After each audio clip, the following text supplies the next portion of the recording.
My name is Janet, and my son Nathan had an acute stroke at 2.5 on July the 6th, 1997. On that day, Nathan was unusually quiet in the back seat of the car. When I looked in the rearview mirror, I noticed that Nathan's eyes had rolled to the back of his head. I stopped the car and he literally fell out of his seat. Nothing worked on one side of his body. His face had dropped, he was drooling, he couldn't speak, and he seemed to be on the verge of losing consciousness. I tried to wake him all the way that my husband drove to the hospital.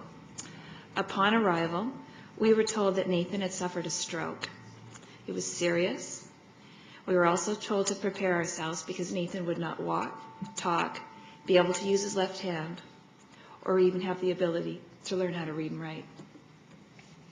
On July the 5th, 1997, Nathan had the world by the tail. On July the 6th, he was severely disabled. It's been a long road with many bumps and obstacles. It's a road that I never thought I'd travel. Nathan's stroke was the result of chickenpox. The varicella zoster virus, which causes chickenpox, can leave a scar on the brain. Then, about 6 to 9 months after the lesions heal, a little piece of the scar tissue can break off and cause a blockage. I didn't even realize there was an immunization for chickenpox, let alone chickenpox causing a stroke. So if my being here today, and as uncomfortable as I am about public speaking, can convince even just one parent to immunize their child who may be destined to have a stroke because of chickenpox, it's worth it. Pediatric stroke is rare, but it's not as uncommon as you might think. According to Dr. DeVeber, who specializes in pediatric stroke at the Hospital for Sick Kids in Toronto, the risk of stroke from chickenpox is less than 1 in 5,000. But that's still 1 in 5,000. To put it into perspective, that's 3 or 4 people out of a typical crowd at a Canucks hockey game. The severity of a stroke can range from limited use of a limb to, heaven forbid, death. As a result of Nathan's stroke, he also suffers from dystonia, which in layman's terms means a dysfunction of messages from the brain. Nathan's left arm can be crooked behind his head, which is a symptom of dystonia, along with spasticity. For some unknown reason, 50% of children who have a stroke as a result of chickenpox will go on to get dystonia. Drugs like Artane and Botox can temporarily help the spasticity, but the dystonia will never get better. Nathan has asked me, he gets frustrated. Why was I the one that had to have the stroke? But, Nathan's had a lot of advantages. He's worked with psychologists. We've had behavior therapists, occupational therapists, physiotherapists, and speech therapists.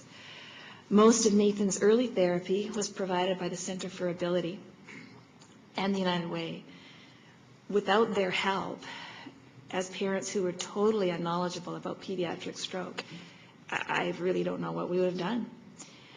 I once thought that chickenpox was almost a childhood rite of passage.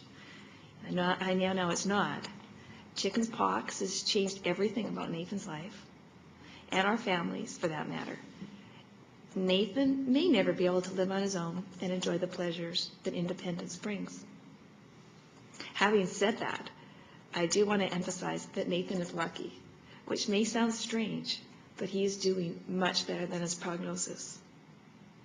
Nathan walks very well with the help of his AFO. Nathan is a huge sports fan and regularly plays street hockey. He plays bronze level soccer, and for the second time was named MVP of his soccer team. Nathan is trying out for the CPISRA Canadian national team, and team members consist of disabled athletes who have cerebral palsy or have had a stroke. They play teams from all over the world. Nathan loves sports and enjoys reading the sports section of the newspaper. He has a wicked sense of humor and many supportive friends who respect him and a very loving family. I cannot imagine life without Nathan, but for a few scary weeks, that was a very real possibility.